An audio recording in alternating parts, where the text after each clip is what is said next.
On en parle tout de suite avec notre invité qui nous rejoint. Merci beaucoup Emmanuel Cordier. Bonjour, merci de me recevoir, bonjour. Mais toujours, écoutez, vous étiez avec nous hier en direct sur Sud Radio, présidente de la Fédération nationale des taxis. Vous avez rencontré François Bayrou au ministère des Transports hier, donc le Premier ministre.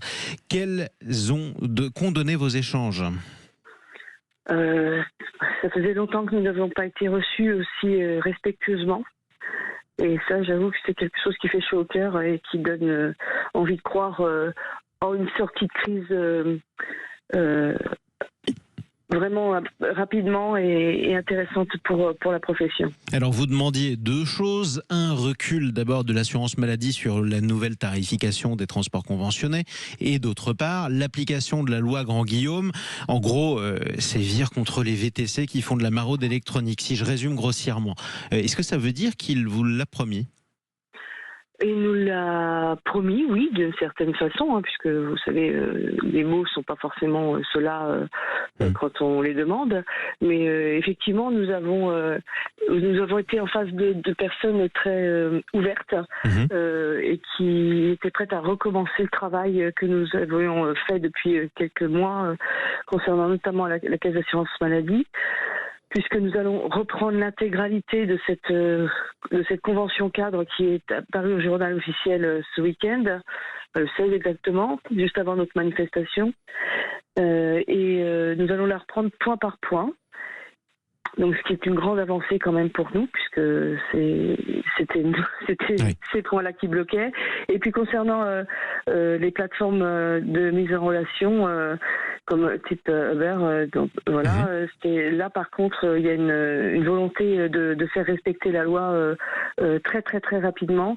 Donc nous demandons à voir, nous sommes conviés pour des réunions de travail en urgence dès mardi matin sur dès mardi toute la journée même. Faire respecter la loi, je m'y arrête parce que c'est important et beaucoup de ceux qui vous écoutent ont recours souvent à vos collègues, les taxis, mais aussi aux VTC.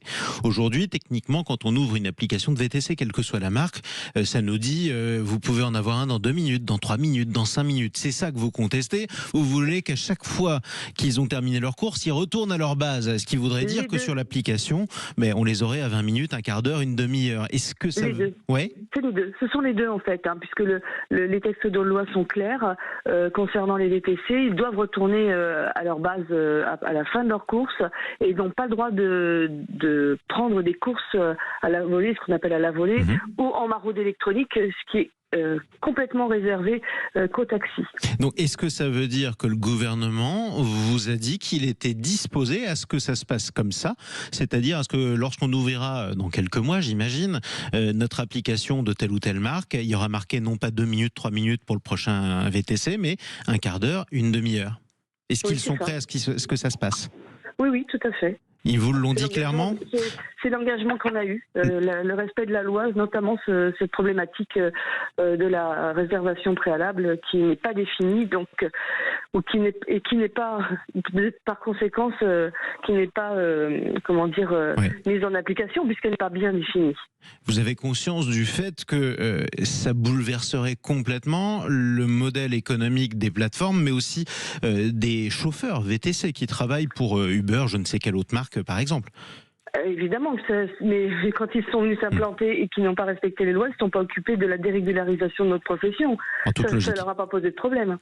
Donc c'est votre tour, ce coup-ci, de remporter le bras de fer. C'est un peu ce que vous nous dites aujourd'hui. Est-ce que ça veut dire que compte tenu de la teneur de vos échanges avec François Bayrou, les blocages vont s'arrêter, le mouvement va s'arrêter ? Alors, c'est pas prévu tout à fait comme ça, puisque nous avons été beaucoup déçus par les précédents gouvernements. Et la majorité des professionnels que sont les taxis ont souhaité continuer, dans le respect des choses évidemment, continuer le maintien des points de blocage que sont Raspail sur Paris, Pau et Marseille, le temps de voir que ces discussions, enfin ces réunions de travail qui commencent, je me rappelle, mardi et dont le Premier ministre avait émis la volonté que ça se passe très rapidement après. C'est-à-dire, je crois qu'il nous a parlé d'un délai de 15 jours, 3 semaines pour sortir de tout ça avec des écrits. Nos collègues préfèrent rester pour l'instant sur le terrain pour Pour tout bêtement vérifier que l'État ne nous a pas menti une fois de plus. Bon, en tout cas, on va surveiller tout ça. Merci beaucoup d'être venu débriefer cette rencontre au plus haut niveau sur Sud Radio dès 7h19 de bon matin. Je pense que c'est une grosse journée pour vous aussi, Emmanuel Cordier. On va vous laisser vous reposer un petit peu et on va suivre ce conflit.